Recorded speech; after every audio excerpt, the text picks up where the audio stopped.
Bienvenue à Sofex, le salon du Bourget jordanien. Une véritable vitrine pour le royaume hachémite. La 10e édition de ce grand marché d'armement vient de s'achever à Amman, au cœur même de l'aéroport militaire du roi Abdallah II.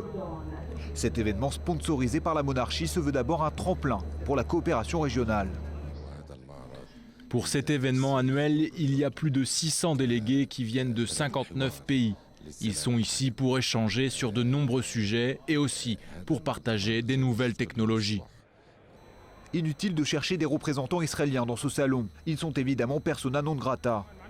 Il faut dire que parmi les participants à Sofex se trouvent de nombreux pays hostiles à Israël. Ceux du Golfe par exemple, et d'autres comme le Soudan, l'Arabie Saoudite ou encore le Liban. Même les Palestiniens ont dépêché sur place une délégation.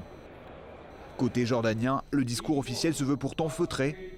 On estime que cette grande foire d'armement sert des intérêts communs. Sofex est organisé pour créer des ponts entre les pays. Notre principale préoccupation, c'est d'unir nos capacités pour lutter contre le fondamentalisme et le terrorisme. La Jordanie n'a pas lésiné sur les moyens pour impressionner son public.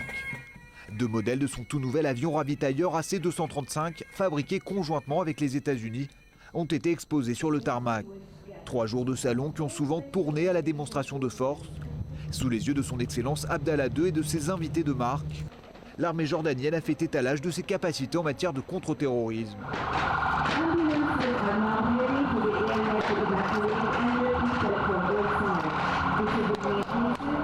Commando au sol, appui aérien avec ses hélicoptères Gazelle, la réalisation est parfaite. Et pour conclure le show, cette parade aérienne menée par les appareils Falcon de Sa Majesté Abdallah II. Sofex, ou l'art de réconcilier le Moyen-Orient par la beauté des armes. Une réelle politique plutôt hors norme dans une région, loin d'être pacifiée.